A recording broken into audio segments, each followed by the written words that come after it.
So here I am in this bad section, is Echo Park. I don't know, does any of you know Echo Park in Los Angeles? Some of you actually do. And if you don't run check it out. Just take my word for it, okay? It's not really the place to be late at night. However, I lived there, which narrowed my options.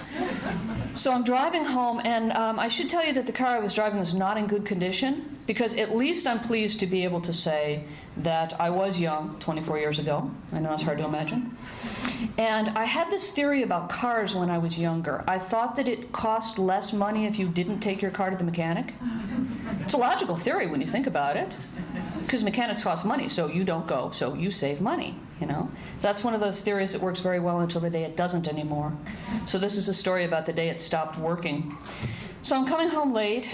I get to the end of the ramp, you know, the freeway ramp where there's a stop sign at Echo Park Lake, and I put my foot on the brake, and the engine stalled, which may sound unusual to you, but it always did every time I put my foot on the brake. That's what happens when you don't go to the mechanic. And then something that had never happened before. Headlights, dash lights, all of the electric on my car out. So now I'm out there in the dark. That's a new one. And while I'm pondering this, I notice that there's a curl of smoke.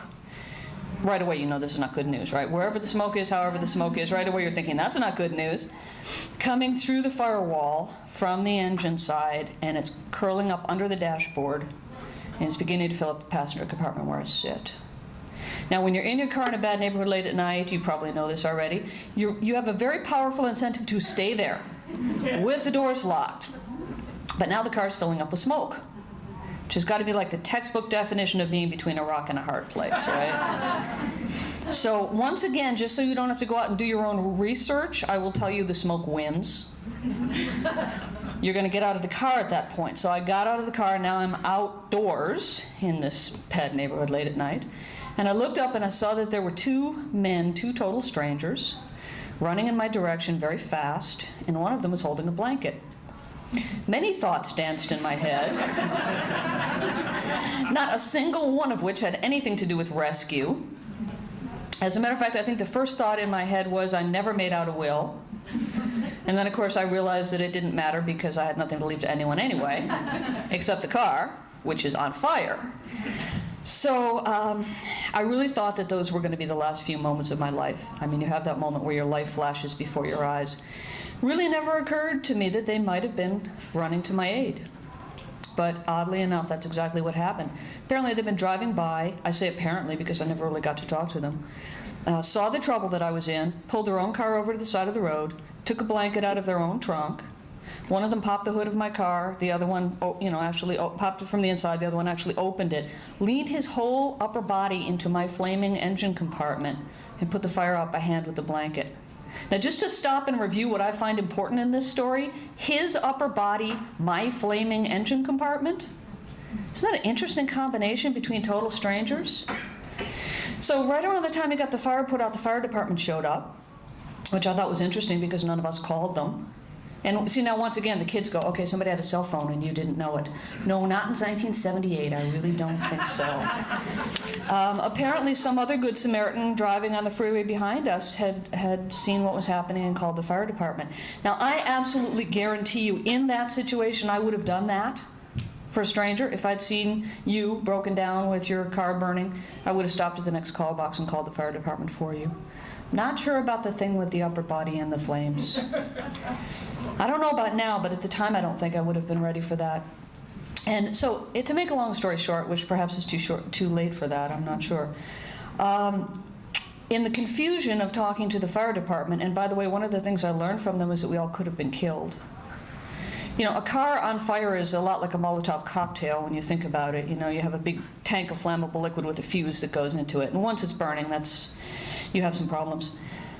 So I turned around to thank these men who I thought were standing behind me listening to all this, thinking, boy, this better be a good thank you. Right? I mean, this is the biggest favor I'd ever gotten in my life. This better be a good thank you, and discovered they'd already packed up and driven away. So I didn't even say thank you. I mean, I tried, but I didn't know if they knew that. And so what happened as a result of this, you know, people will say to me, so if they hadn't stopped and done that for you, none of this pay it forward thing ever would have happened. And I like to take it even a step further and say, that if they had stayed around to be thanked, maybe the rest of this wouldn't have happened. If they'd stayed around, I would have gotten their address. I would have sent them a Christmas card every year for the rest of their life. 24 years later, it's almost December, I would have sent them a Christmas card, and maybe that would have felt like enough. But as it was, I had received this huge favor, and I hadn't done anything to pay it back, so what was I going to do? So I found myself, those of you who know anything about the pay it forward concept, you probably are guessing where we're going with this story. I found myself on the lookout for someone in trouble. I thought, okay, sooner or later I'll find someone in trouble and I'll stop and pay that favor to them instead. Hi, I'm Bob Littell, and most people just know me as the Chief NetWeaver. As you just saw, the inspiration for Catherine writing the book, Pay It Forward, was a personal incident.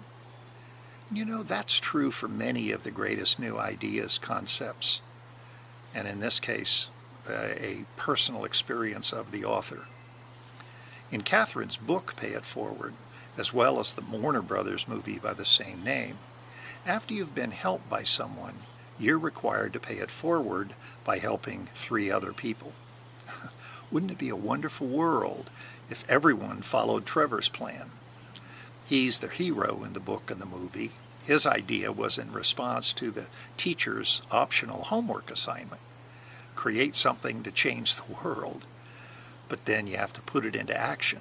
And he goes up to the blackboard and draws this diagram. Although the exponential impact of everyone paying it forward by helping 3 other people could actually change the world, realistically, most pay it forward actions are simply done one-on-one, sort of like this. I pay the toll for someone behind me at a highway toll booth. Then they do the same to the car behind them. That triggers a spontaneous ripple effect with each subsequent person continuing to do the same thing.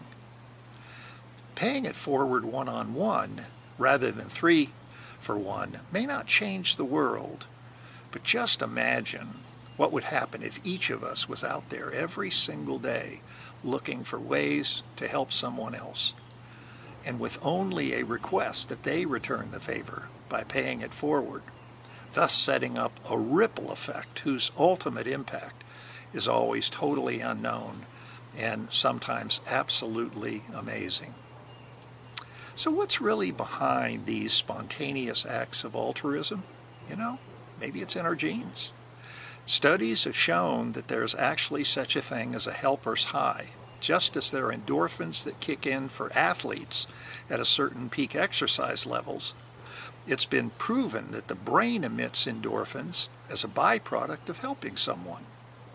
The benefits can range from helping to maintain just a positive attitude to living a longer and more fulfilling life. Dr. Sherry Board Carter, a psychologist and the author of High Octane Women, wrote a great article in the September 4 issue of Psychology Today entitled Helper's High, The Benefits and the Risks of Altruism. In there, she offers reasons why doing good deeds for others can relieve stress and actually help you live longer. Dr. Carter notes that science shows that the helper may actually gain more benefit than the person being helped. In addition to the impact on the body by releasing endorphins that I've already mentioned, she points out that helping someone less fortunate than yourself, or someone experiencing a tough time in their life, makes the helper more appreciative of his or her own situation. Also, if you are also having some significant health issue, or just one of those major challenges that life throws our way, helping someone else can distract your attention away from your own situation. So what are the best ways to apply paying it forward, especially doing it in ways that can create a ripple effect?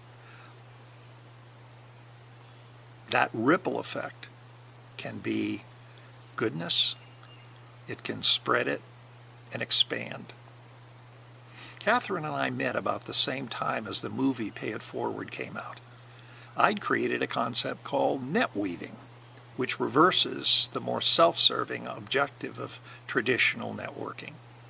Instead of looking for people and resources that can help you, NetWeaving teaches people to ask, who do I know who might benefit meeting and getting to know this person?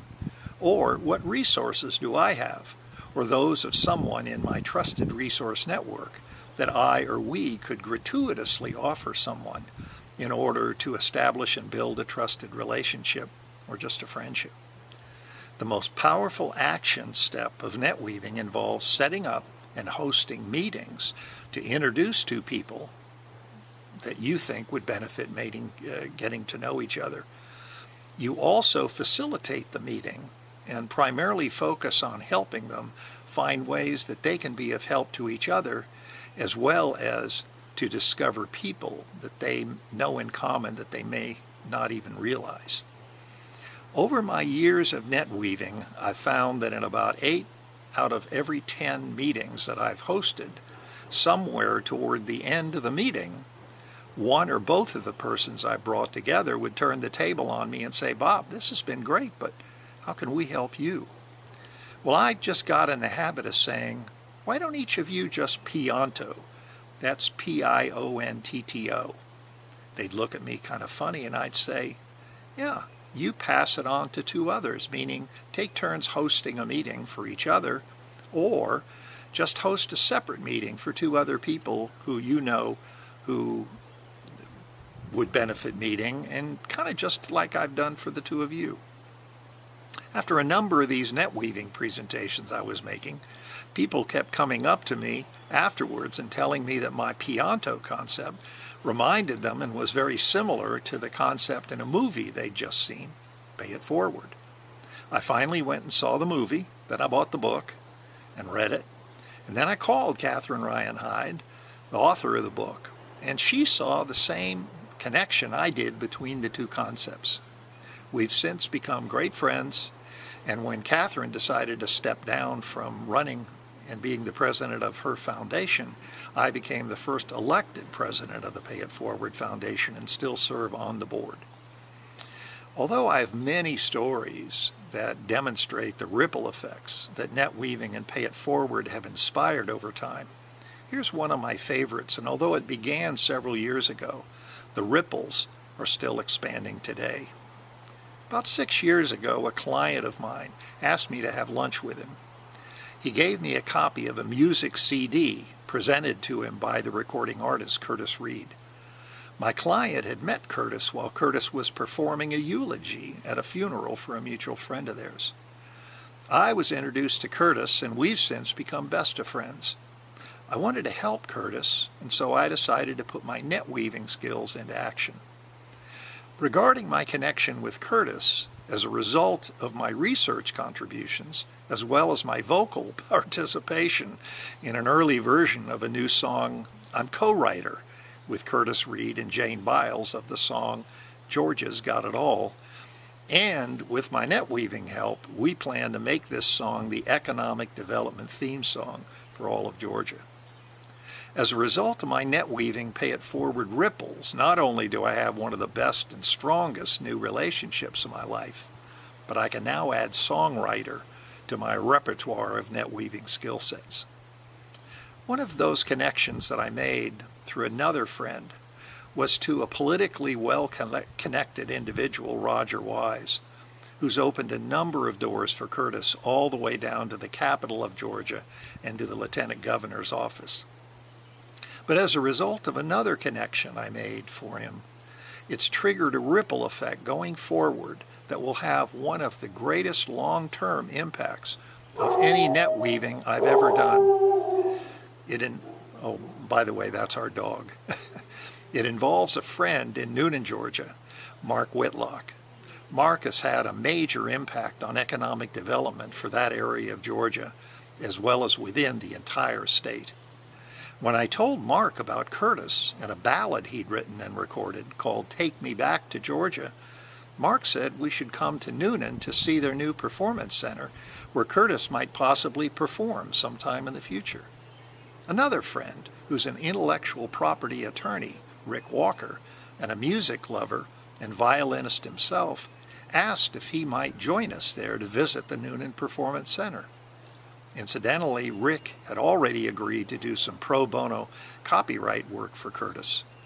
Not only were the three of us, Curtis, Rick, and myself, blown away by the acoustics in the Performance Center, but after the visit, Rick had another connection he had in mind involving Mark Whitlock.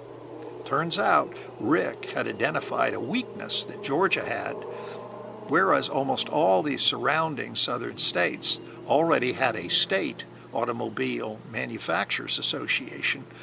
Georgia had none. So Rick founded and now runs one for Georgia, the Georgia Automotive Manufacturers Association, or GAMA.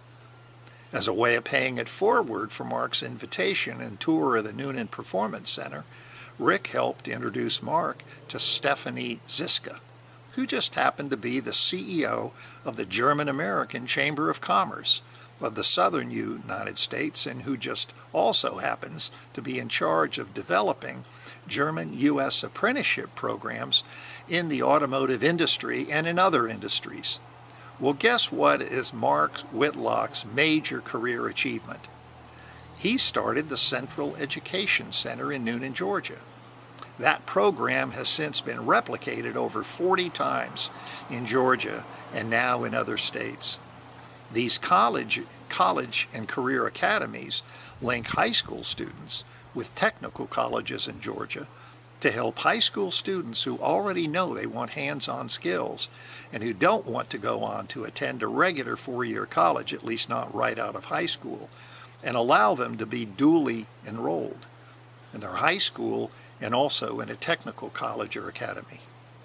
These students graduate simultaneously from their high school and from a regional technical college with credentials known and desired by employers who need their chosen technical skills.